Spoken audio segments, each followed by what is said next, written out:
Today's vlog holds a piece of history. On the day when I'm recording this voiceover, in the very early morning hours, we woke to breaking news.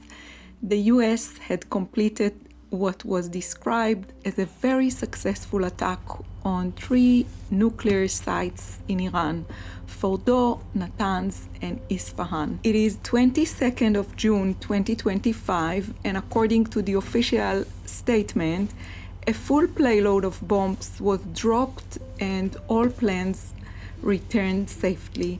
The message ended with a bold declaration: now is the time for peace.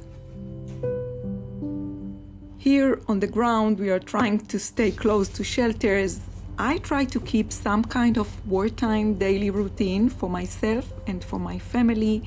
This is just a typical wartime day here. Welcome and welcome back. If this is your first time here, my name is Moran. I'm a maker and a homebody from Israel. I share these daily life vlogs as a gentle space, a bit of peaceful escapism for both myself and hopefully for you too. This morning, I'm starting with my sourdough. It's ready for baking after 48 hours of slow fermentation.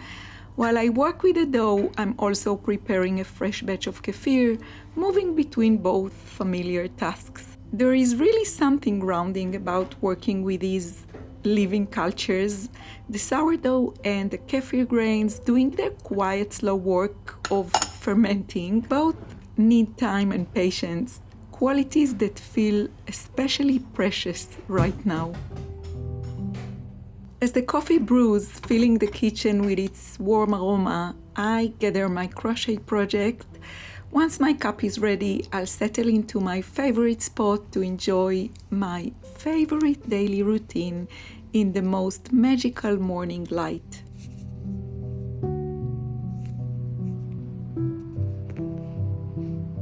There is so much comfort in these simple morning rituals in a time when so much feels uncertain.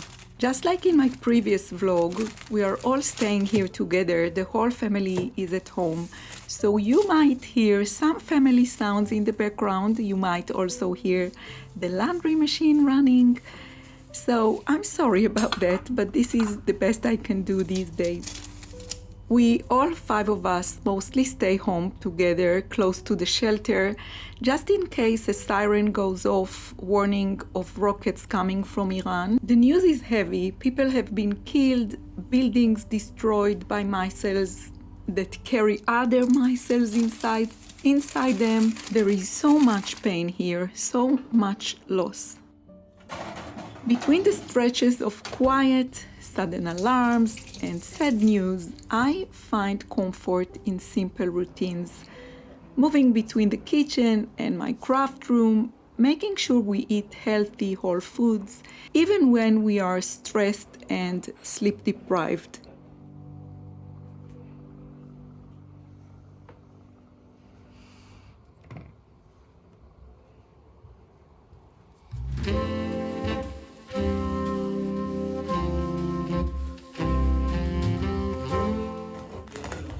I think taking care of my family is something basic, something deeply human. It helps me hold on to a sense of normality, even when nothing feels normal around us right now.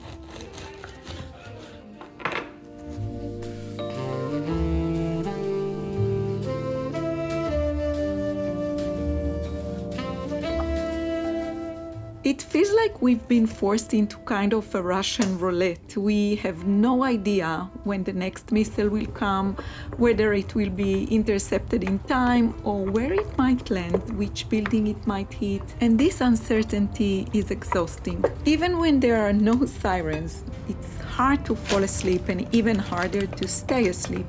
Our bodies stay on alert 24/7, waiting. And when a siren does come in the middle of the night, we wake up in panic, rushing down 7 floors to the shelter beneath our building, hearts racing, half asleep, trying to calm each other in the stairwell. Today I'm making a Swiss chard kind of frittata. I've made it quite a few times here on the vlog. It's mostly eggs and Swiss chard, and the rest depends on what I have in the fridge or honestly on my mood that day. I'm also making a simple side dish, just some vegetables stir-fried in butter, simple and comforting. We also plan to have chicken thighs air-fried in the Ninja. And as I cook, Maya sits right next to me at the kitchen table, attending Zoom lessons or working on projects. Luckily, she managed well with all the cooking sounds around her. She has really good headphones that block out the noises, and she usually listens to music or ambient sounds, which helps her stay focused. Eyal usually works from one of the boys' rooms. If they still asleep, he will move to my craft room instead. His meetings tend to be more active, often involving full team discussions, so he can't rely on the mute button. And on times when I work in the craft room, he will either sit here next to Maya or head back to one of the boys' rooms. We all just shift around as needed.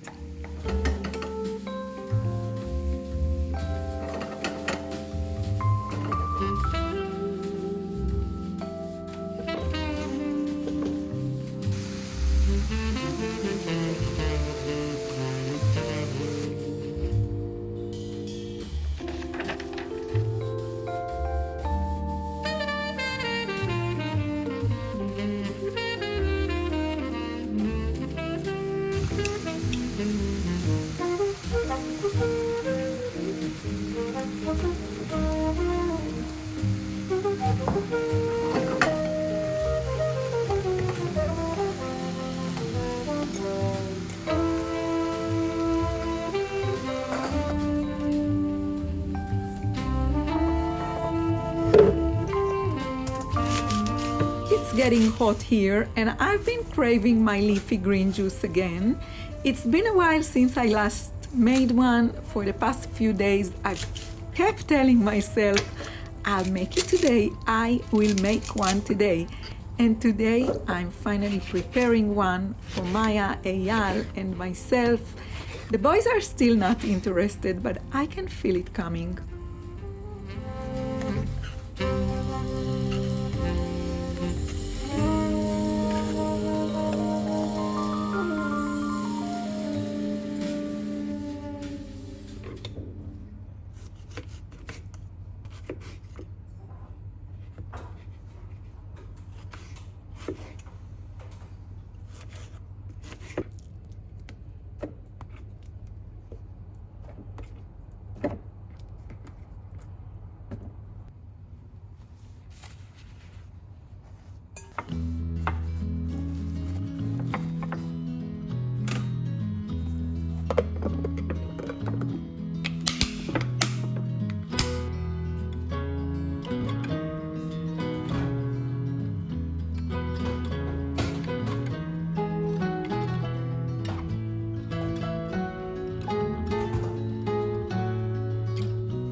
יש מלא דברים.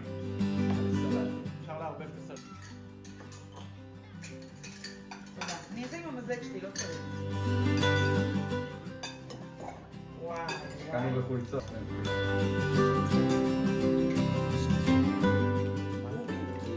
אמא הייתה לוקחת אותנו לשם פעם, לא? לא נכון, בעיניי זה פינקל מעולה. אני חושבת שאתה יודע לזה. הדירות שעשו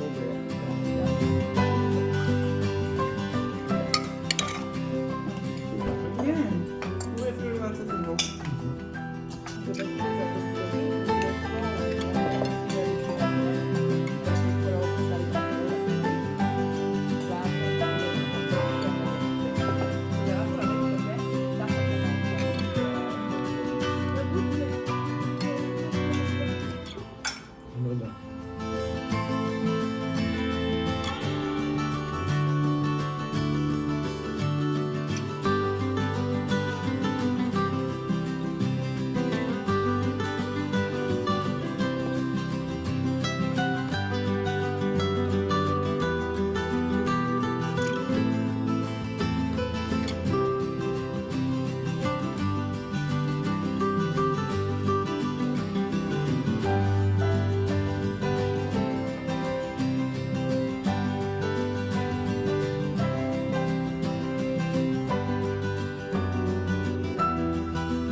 And after the siren, once we get the notification that it's safe to leave the shelters, we head back upstairs and return home, obviously looking for the news.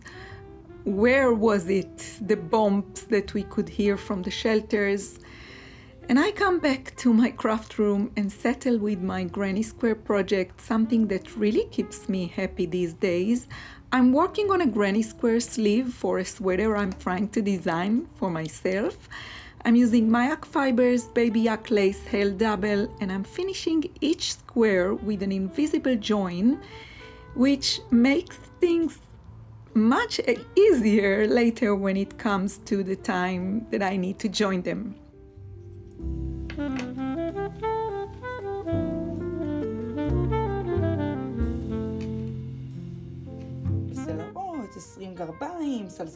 And as I'm working my way through these sweet granny squares, Maya comes into the room very excited to tell me about a genius classmate of hers who managed to solve a really complicated math problems they were given. She starts explaining how complex the problem was and how easily and cleverly this guy figured it out. She's absolutely thrilled as she talks about it. Every time she tells me about him, she's so impressed. He is truly gifted, and we both admire him. Maya is in her first year of studying computer science, and most of it so far is all kinds of math. כן, זה לא היה לבד. אבל הוא פתר לך אותה? לא, היינו כל הכיתה בתרגול, עשינו מבחן לדוגמה עם המרצה. כן. וואי, זה הצחיק אותי היום.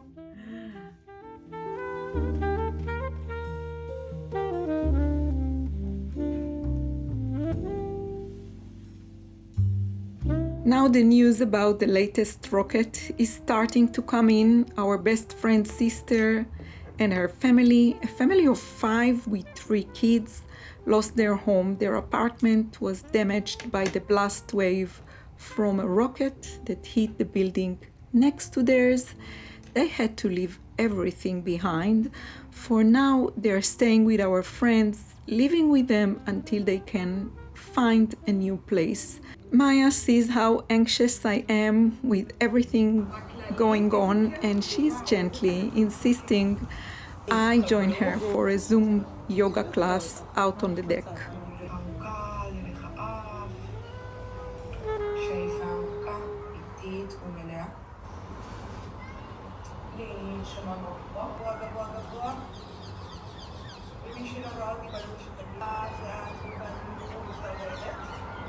אני רק מולידה את רגל ימין, אישה עם רגל שמאל ישנה, שני הידיים תופסות שמאל שאיפה.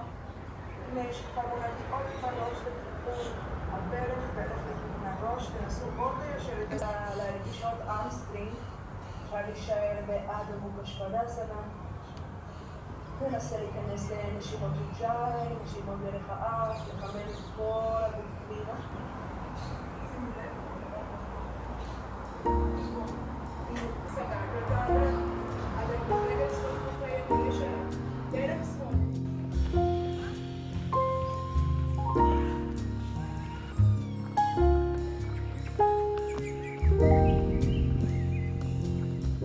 And every day, every single day, we try to go out for our daily walk just to help manage our stress levels. We make sure to walk close to shelters in the neighborhood, always keeping one within reach.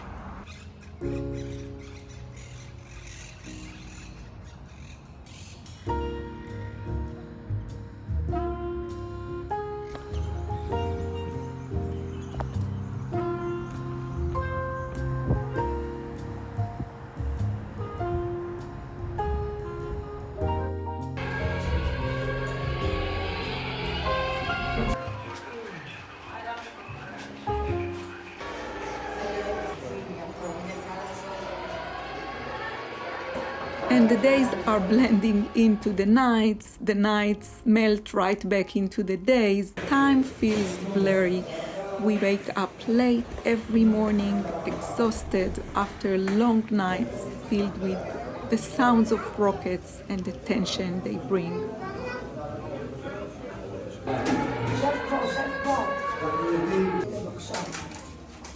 בוקר טוב לכולם.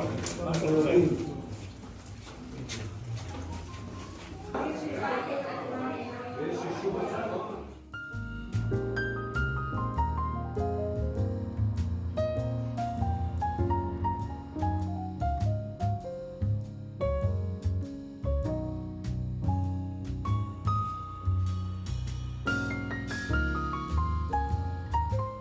At this point, I still hope and believe that I will be packing up these squares and making it to the retreat in the Dolomites with Mayak fibers. I've been working towards this retreat more than half a year, and my flight is still scheduled to leave on June 24th. For now, that small fact that it is still on time is helping me hold on to hope.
This morning, we woke up to a dramatic piece of history. In the very early hours, breaking news spread.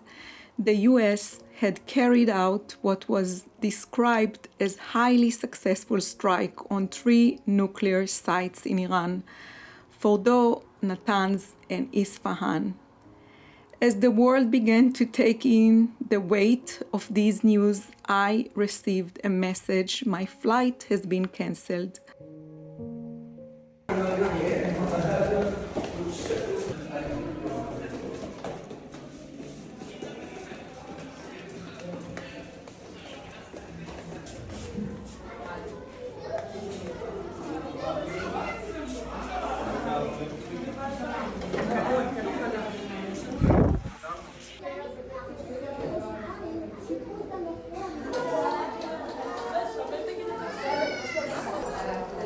רוצים עליכם עברית? אתה צריך לדעת, אם אתה יודע את הרושם נכון, אין לך מושג.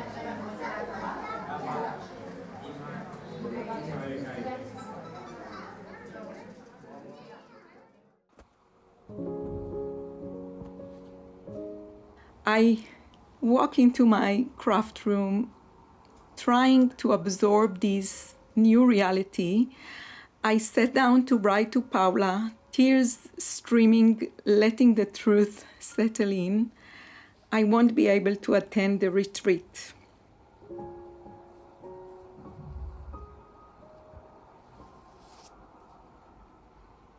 A retreat I've been pouring my heart into for months. Dream Paula and I have been building together. I was so looking forward to meeting the people coming to the Dolomites, to breathing in the clear mountain air, teach 2 classes that I've been building for months, working on, and finally bringing our shared vision to life.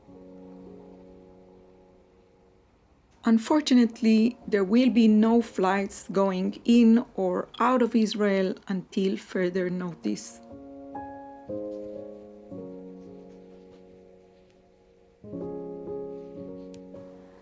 Paula, with her special personality, responded to my message with nothing but caring, loving, and supportive words.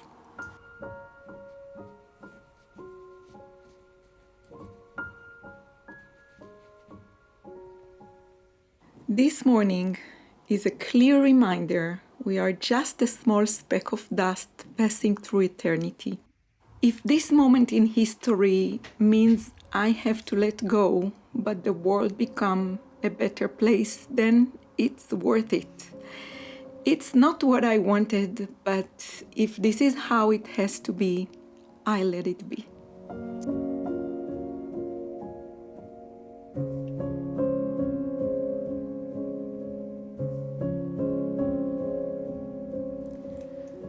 So for now, I will stay here, close to my family, by their side, doing my best to hold on to some sense of routine and stability in the days ahead, however hard they may be.